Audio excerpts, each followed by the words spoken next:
2-ounce bag of frozen diced potatoes,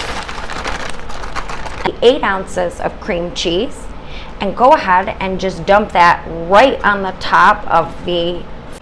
So go ahead and add this in. This is going to basically be the liquid that our soup needs once everything melts and combines and gives us that nice rich flavor.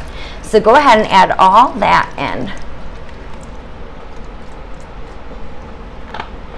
Now, the next thing we need is some ground herbs, and just give us a little bit more flavor. Now this is going to be a teaspoon of garlic powder and a teaspoon of onion powder.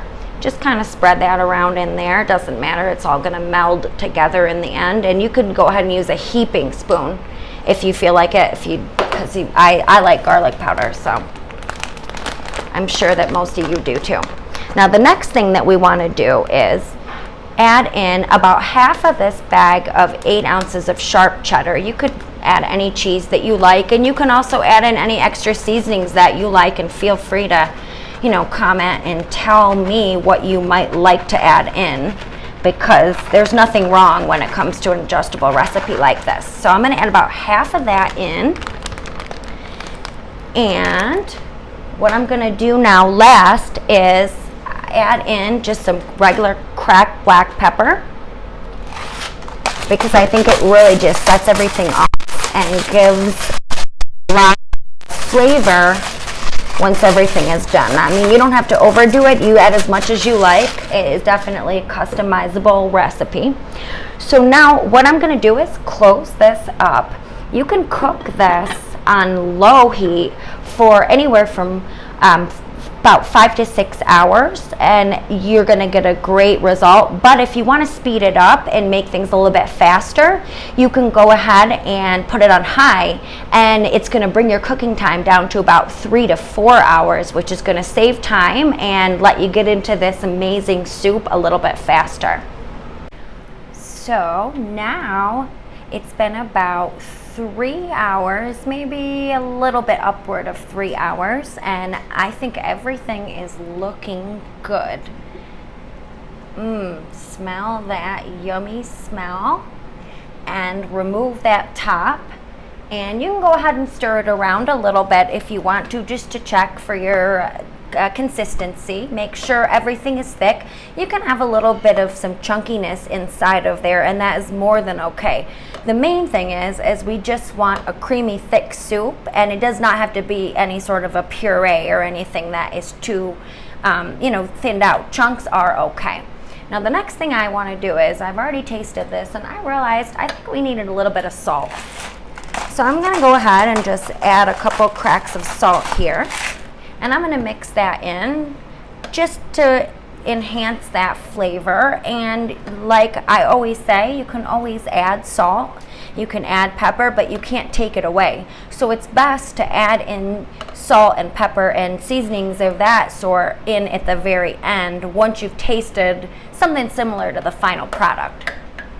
Now I'm going to take that bag of the sharp cheddar that I added half of. So I added about 4 ounces because this is an 8-ounce bag. I'm going to go ahead, I'm going to add all of the rest of this, and it's going to melt right in because everything is so hot. I'm just going to give it a stir and let all that blend in together. And then, for somewhat of a sort of a secret shortcut ingredient, a bag of these bacon bits that are already pre-cooked, that are going to bring some flavor and some additional salt. And this is a 3-ounce bag. You're going to want to go ahead and add that whole bag, because who doesn't love bacon? But while getting out that packet, go ahead and give that a little mix in there. And then for the final thing here, just some chopped up green onion or scallions, whichever you prefer to call it. Shake that around and give it one more final mix, and that's going to give you the color and just a little bit of extra added flavor in there. And now there's nothing left to do but to taste this. So I'm going to go ahead and just give myself a big heaping bowl here. And since I don't have another spoon, I'm going to just go ahead and use this wooden spoon, because does it really matter when you have something that smells so good and looks so good?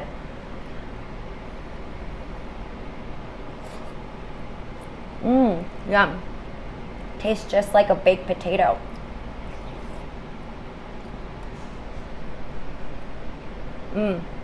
Quick and easy. Minimal effort, minimal ingredients.